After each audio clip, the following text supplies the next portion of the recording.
예수님께서 평생에 예루살렘을 3번을 입성하시게 됐습니다.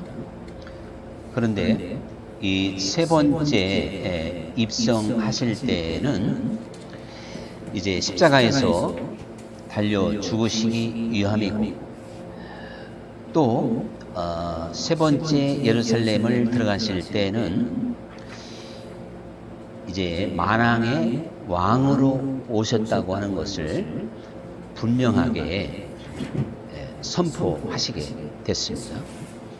그래서 오늘 본문에도 보면 예수님께서 그 예루살렘 성을 들어가실 때 낙이, 근데 이제 새끼를 타신 거죠. 그리고 사실 이 나귀를 뭐가 말을 탔다고 하는 건 왕의 권위를 선포하는 그런 행위였는데, 말을 타지 않고 나귀를 타셨다. 그것도 또 나귀 새끼를 타셨다. 상당히 의도적인 그러한 이제 예수님의 그런 모습인 건 분명합니다. 그러니까 제자들과 많은 사람들이 종려나무 가지를 꺾어서 길에 펴기도 하고 흔들기도 하고, 또한 특별히 그들의 겉옷을 벗어서 나귀 등에 이제 깔고 또 길에도 펴고, 그러면서 호산나 다윗의 나라여.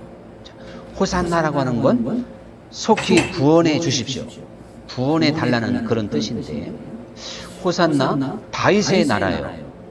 이 다윗의 나라, 이것 자체가 벌써 왕의 신분을 분명하게 보여주고 있는 그러한 외침이었던 게 분명합니다. 예수님께서 왕의 그 행차를 알리는 그러한 모습으로서는 사실 너무나도 초라하죠. 근데 예수님은 언제나 메시아, 또한 이 정말 인류의 왕이라고 하는 신분을 감추었습니다. 드러내지 않으신 거예요. 그런데 그날은 의도적으로 드러내신단 말이죠. 한마디로 그냥 선포하고 있는 겁니다. 그런데 이왕에 선포하시려면 왕답게 선포해야 되고, 그래서 크고 화려하게 아주 위압감 느낄 정도로 권위를 볼 수 있는, 이렇게 선포가 돼야지. 이거 초라하기가 짝이 없잖아요. 무엇을 봐도 초라해요. 대개 왕들은 하얀 말을 타고 가는데 이 나귀 중에서 새끼를 탔지. 이거 뭐 말 한 장도 없어서 겉옷을 깔았지. 그 길에다가 요즘으로 말하면 무슨 레드카펫처럼 그걸 깔은 것도 아니고 겉옷과 나뭇가지를 깔았다. 하여튼 겉모양은 왕의 행차에 흉내는 냈지만 너무나도 초라하다. 사실은 이러한 초라함 때문에 결국에는 그 당시에는 하나님의 하시는 일 가운데 호산나 다윗의 나라여, 뭐 메시아로서 우리를 구원해달라고 외쳤던 군중들, 거기는 물론 또 제자들도 포함되지만, 예수님이 진작 십자가를 질 때 다 도망쳤던 이유, 그것은요 사실 이게 초라함 때문이었다. 물론 초라함의 행렬은 예수님이 평소 그러시니까 또 이해하고 지나갔는지 몰라요.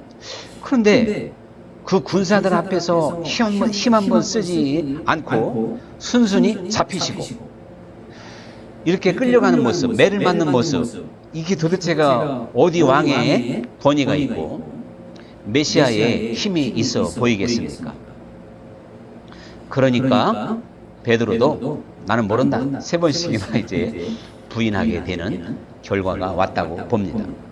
우리가 반대로 생각해서 예수님이 백마를 타시고 그리고 천군 천사의 갑작스러운 호의를 받고 정말 그동안 볼 수 없었던 마치 변화산에서 변화하셨던 예수님의 그 아주 화려한 모습으로, 그 놀라운 모습으로 예루살렘을 향해서 입성하셨다면, 그리고 로마 군인들이 예수님을 붙잡으러 왔을 때 12영이나 되는 천사들을 동원해서 그들을 한 방에 제압해버렸다면 예수님을 떠나간 사람이 누가 있겠습니까? 그러면 그렇지. 드디어 정말 메시아, 우리를 구원하실 분이시로다. 호산나. 그들은 여전히 예수님을 굳세게 따라갔을 텐데 예수님은 초라함으로 시작해서 마지막 죽기까지 정말 너무나도 초라하고 그것은 구차하기도 하고 겸손하고 가난한 모습 그대로였던 걸 본다 이겁니다. 그러니까 예수님의 이 모습은 사람들로 하여금 착각하기가 쉽게 만들었고 오해하기가 너무나도 쉽게 만들었습니다. 제자들조차도 메시아가 아닌가 보다 오해했죠. 그래서 예수님을 버리게 되는데요.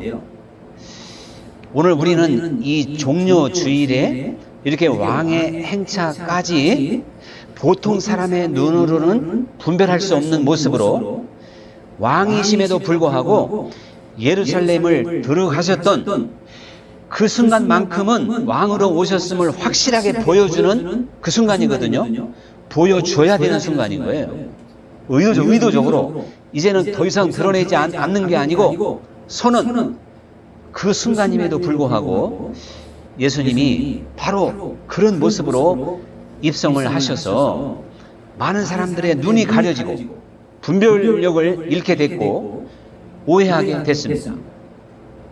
근데 이러한 착각은 예수님 당시에만 있는 게 아니고 오늘날도 똑같다는 사실을 우리는 기억해야 된다는 사실이죠. 자, 그러니까 왕의 권위를 마음껏 선포해야 되는 그 상황에서 예수님의 어떠한 그 흔적 중에 그런 게 뭐가 있냔 말이죠. 그러니 어느 누가 이분이 메시아구나 알아보기가 쉬웠겠습니까? 대단히 어려운 거예요.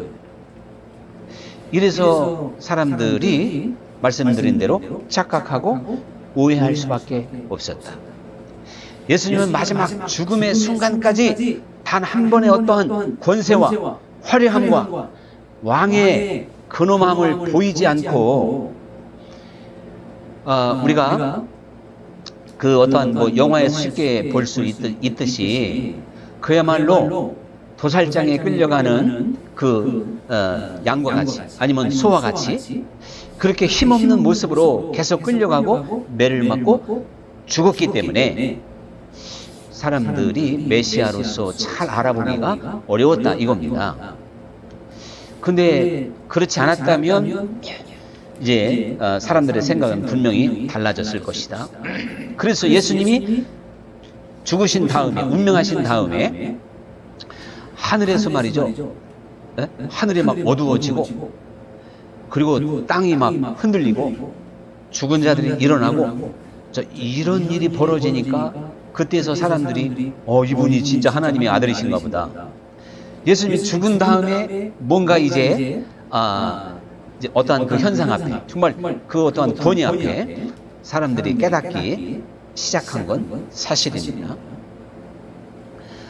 우리는요 오늘 이 종려주일의 예수님의 모습을 보면서 어느 시대나 예수님께서 우리에게 보여주시고자 하는 중요한 진리를 깨달아야 됩니다. 우리가 말씀 안에서 분별해 볼 때 주님은 지금도 여전히 나귀 중에서도 새끼를 타고 계세요. 부활하셨음에도 불구하고. 그리고 참 그 화려하고 크게 임하시는 분이 아니세요. 예수님은 여전히 심령이 가난한 자, 낮은 곳에 그리고 겸손한 가운데 역사하는 분이기 때문에 사람들이 그 예수님을 알아보기가 대단히 어려운 것입니다. 그래서 예수님께서 마음이 가난한 자가 복이 있다. 천국이 저들의 것이다. 또 가난한 자에게 복음이 전파된다고 하여라. 이렇게 말씀을 하심으로 지금 예수님을 환영했던 그 인파들처럼 왕으로 오셨으니 왕의 권위를 보이소서, 화려함을 보이소서, 능력을 보이소서. 우리가 진리 앞에서 말이죠, 이런 자세를 가지고 예수님을 보게 되면 예수님이 안 보입니다. 예수님은 지금도 낮은 곳에 임하고 겸손한 모습으로 우리에게 찾아오기 때문에 그렇다는 사실이죠. 그러니까 예수님이 참 있는 모습 그대로, 그리고 어떻게 보면 너무나도 형편없는 모습으로 그 예루살렘을 향해서 입성을 하셨지만 그 행렬은요, 당당한 것이고 선언 자체였어요. 만약에 예수님이 진짜가 아니라면요, 막 위장했을 거예요. 화려함으로. 이 세상의 진리도 항상 그렇다는 걸 알아야 돼요. 가짜일수, 그러니까 빈수레가 요란하다 그러죠. 이게 꼭 기억해야 됩니다. 예수님은 왕 자체고 메시아 자체이기 때문에 꾸밀 필요도 없고 화려해야 될 이유도 없고, 오히려 우리가요, 진주 보석을 깊이 감추듯이 감추인 보화처럼 드러나지 않게 하는 게 진짜 보화요 진주인 줄 믿습니다. 그러니까 우리 옛날에 암행어사들 한번 생각해 보세요. 옛날에 암행어사들이 진짜 어떠한 왕의 권위를 가지고 있었기 때문에 그를 드러내지 말았어야 되는 거예요. 그러니까 항상 거지 모습으로 이렇게 다니게 돼요. 조금이라도 화려한 모습으로 다니게 되면 뭔가 사람들이 의식하게 되고 의심하게 될까봐 아마 그랬던 것 같습니다. 그런데 이 암행어사들이 얼마나 당당합니까? 만약에 진짜 거지가 그 변사또 앞에서 잔치상에서 이렇게 당당할 수가 있겠냐 이거죠. 그런데 거지 행색을 하고 있지만 그 사또와 모든 지방 그 관리들, 힘 있는 사람, 수령들 앞에서도 당당하게 뭔가 그 힘 있는 모습을 보였던 건 그 속사람이 암행어사이기 때문에, 왕의 권위를 행사할 수 있는 사람이기 때문에 그렇게 의연했고 당당했습니다. 꾸밈에 신경을 안 썼다 이거죠. 오늘 여러분, 우리가 그리스도를 알면 알수록, 그래서 주님의 나라가 내 안에 진주처럼 보화처럼 채워져 갈수록 우리도요, 사실은 외적인 것에 신경 안 쓴다는 걸 기억해야 되겠습니다. 그래서 우리의 속이 꽉 차면 찰수록 내가 얼마나 부자냐 이거 신경 안 쓰는 거예요.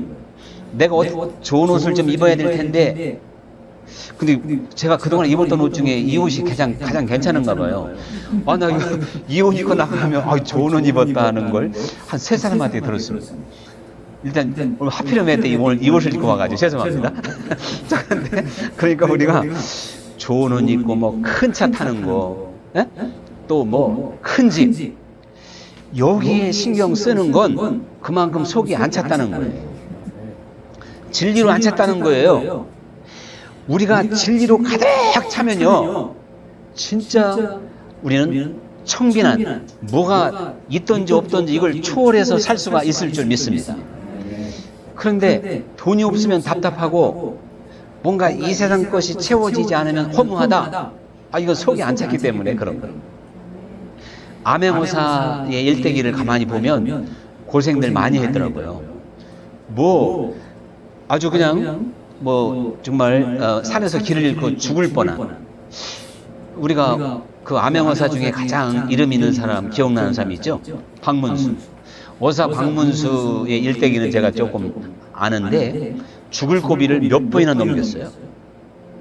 배고픔도 마치 사도 바울인 양 배고프고 목마를 때가 너무 많았고, 그런데도 당당했다. 왜? 자기가 암행어사니까. 그것이 별로 중요한 게 아니란 말이죠. 그거보다 더 월등한 신분이 있다 이겁니다. 우리가 이 세상을 살아가면서 이 세상 것에 정말 흔들리지 않고, 그래서 기죽지 않고 비교하지 않고 또 열등의식에 사로잡히지 않고 기뻐하고 감사할 수 있는 일체의 비결이 그리스도로 말미암음인 줄 믿습니다.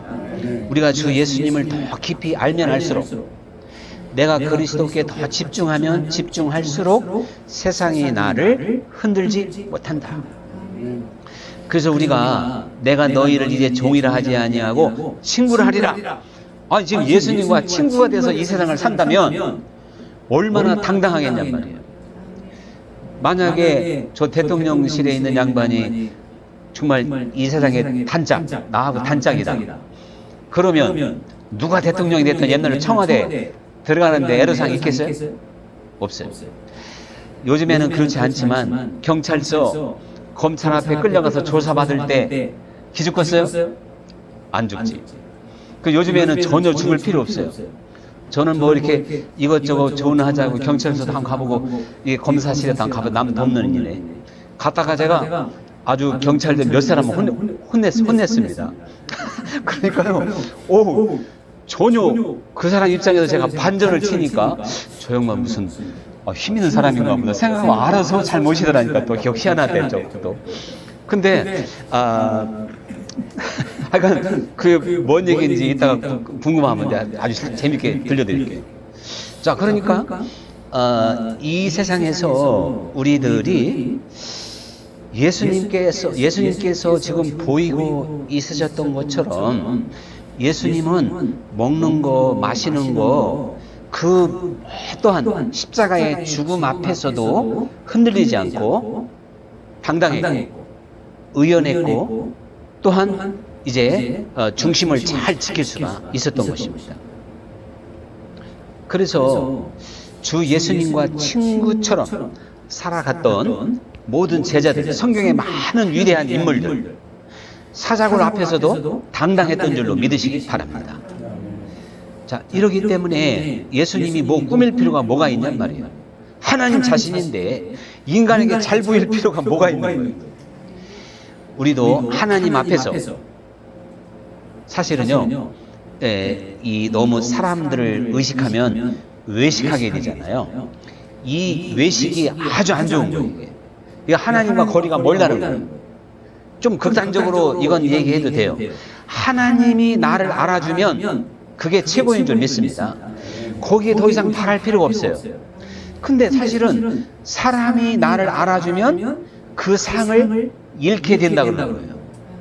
물론 뭐 고의로 이렇게 나팔을 불면 상을 잃고 어쩔 수 없이 아른거야 상을 잃지 않겠지만, 그래서 사람들에게 다 칭찬을 받는 사람은 화가 있다는 거 아니에요. 왜? 이건 사람에게 비율을 다 맞췄다는 얘기예요.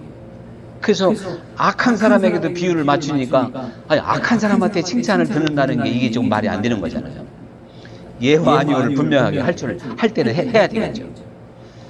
자, 이래서 예수님은 정말 그 자체가 하나님 자신이었기 때문에 왕의 신분을 드러내야 되는 그런 자리에서도 꾸밈 없이 가식이 없이 너무나도 순수한 모습으로 갔는데, 이 내면의 깊은 세계, 진리의 세계를 알지 못하는 우리 인생들은 예수님을 보는 눈이 세속적이고 이렇게 타락한 본성으로 보기 때문에 예수님을 왕으로 알아볼 수가 없습니다.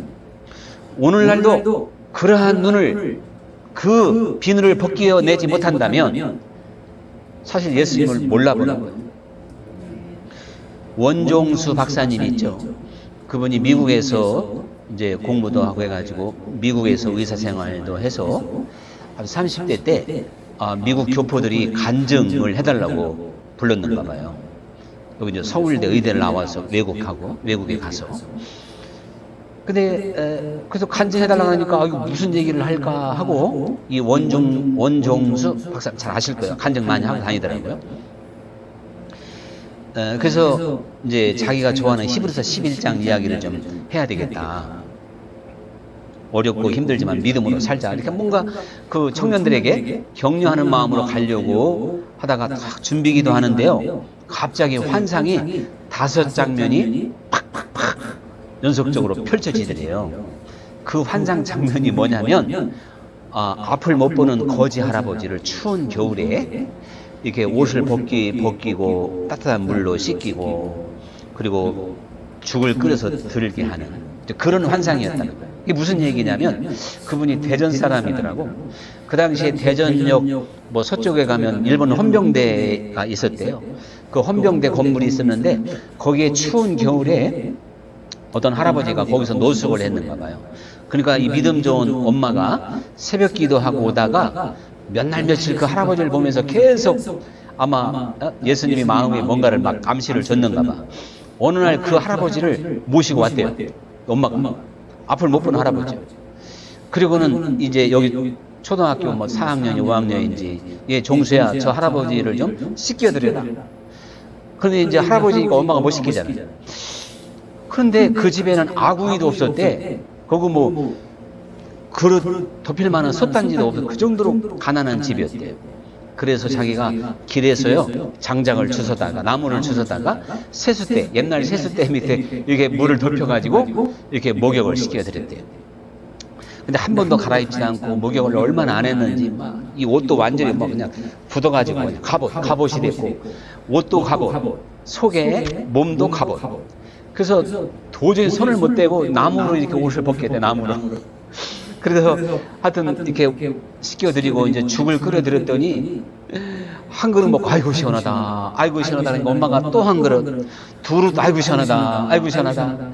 근데 두 그릇 세 그릇 먹을수록 점점 줄어서 엄마하고 자기 먹어야 되는데 야, 저 할아버지 염치도 없다. 어떻게 저렇게 혼자 세 그릇씩을 먹나. 그래서 세 그릇 먹고 이제 시원하다를 안 하더래요. 이제 남은 가족 먹어라 그런 뜻인 줄 알고 둘이 그날 아주 적은 양을 아침을 먹었다. 이제 그런 적이 있었는데 그때 그 환상이 딱 열리면서 그래서 그 해 겨울을 그 할아버지를 그렇게 모셨대요. 근데 그 해 겨울에요 그 집에 이상하게 먹을 게 하나도 안 떨어졌대요.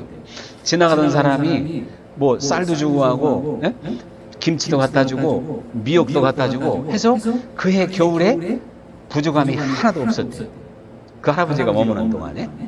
자, 그런 일도 있었다고 그러는데 그때 환상을 보여주면서 종수야 그때 내가 네 덕분에 목욕도 하고 겨울을 춥지 않게 지냈다.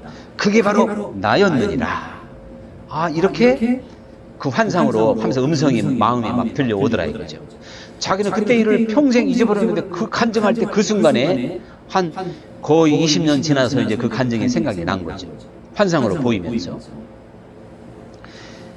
그런데요, 이 원종수 박사님이 그 환상을 보고 나서야 이게 진짜 성경대로네. 이제 깨달았기 때문에 간증했을 것 아니겠어요? 예수님께서 지극히 작은 자에게 한 것이 곧 나에게 한 것이다. 이렇게 말씀을 하셨어요. 그래서 언제 우리가 그랬습니까? 나그네 되었을 때, 내가 갇혔을 때, 또 내가 병들었을 때, 내가 배고플 때, 헐벗을 때 너희가 나를 찾아왔다. 분명히 마태복음 25장에서 그렇게 말씀하고 있지 않습니까? 그 우편에 있는 사람들에게. 자, 이러니까요, 그 예수님의 모습이 이렇게 가난한 그 거지 할아버지의 모습으로 찾아오니까 못 알아봤을 것 아니에요. 예를 들자면. 자, 그런 것처럼 우리가 이 하나님의 나라는요, 이렇게 감추어진 나라입니다. 육신의 욕망과 육신의 눈으로는 보이지 않는 나라입니다. 우리가 신령한 눈을 가지고 우리에게 임하고 있는 하나님의 나라를 볼 수 있어야 될 줄 믿습니다.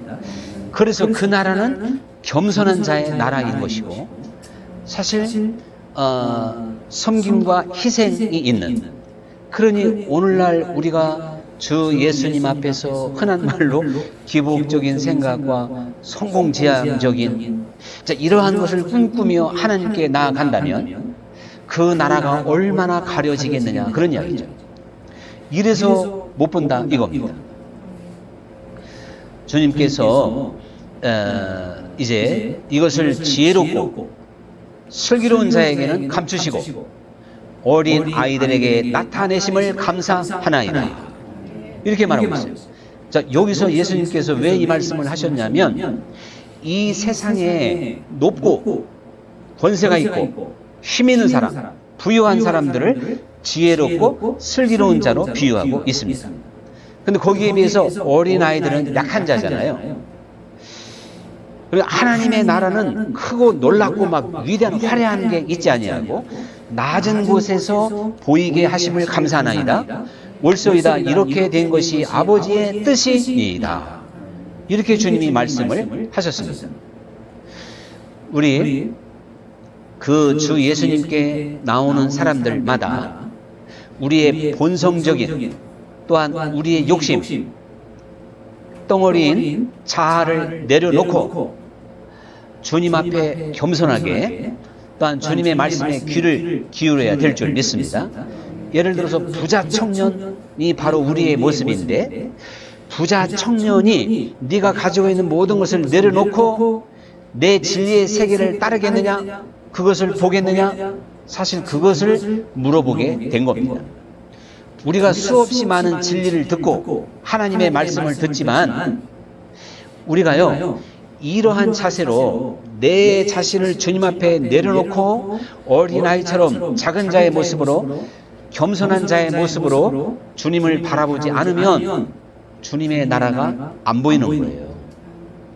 그래서 진짜 예수님이 주시는 그 풍성한 삶을, 주님이 주시는 능력을, 그 진리의 기쁨을, 진리를 알지니 진리가 너희를 자유하게 하리라. 그 자유는 이 세상의 모든 부귀 영화나 자랑이나 이 세상 욕망이나 결국 세상이 나를 괴롭고 힘들게 만들잖아요. 세상으로부터 자유롭지 않기 때문에 힘든 거예요. 그런데 진리가 나를 자유하게 할 줄로 믿습니다. 주 예수님을 화려함으로 바라보는 이것이 나를 부자여하게 만드는 거예요. 예수님이 나를 성공시켜야 되고 부자되게 만들어야 되고 이 세상에서 잘 나가게 만들어야 된다고 하는 이 생각을 온전히 내려놓지 아니하면 나는 진정 진리 안에서 자유로울 수가 없다는 걸 기억해야 된다. 그런 이야기죠. 그래서 사도 바울도 고린도전서에서 미련한 자를 들어서 지혜로운 자를 부끄럽게 하고 약한 자를 들어서 강한 자를 부끄럽게 하시는 주님이시다. 이렇게 설명을 하기도 하셨습니다. 오늘 우리 이 종려주일에 왜 그 많은 사람들이 진짜 왕의 행렬을 보고도 이해를 하지 못했을까? 주님은 언제나 이렇게 육신적으로는 우리가 오해하기 쉽고 잘 판단하기 어려울 만큼 비유적으로 감추어져 있습니다.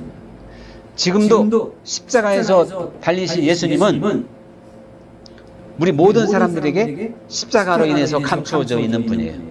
그 십자가 안에서, 그 십자가의 그 고난과 겸손함과 희생 앞에서 먼저 주 예수님을 확실하게 볼 수 있어야 될 줄 믿습니다. 그러면 그 십자가로부터 내가 깨달은 진리가 나를 자유하게 할 것이고, 주님 안에서 정말 예수님을 나의 왕으로 잘 섬기며 나도 함께 십자가를 지고 걸어갈 수 있는 사람으로 만들어 줄 믿습니다. 오늘의 찬양 드리겠습니다.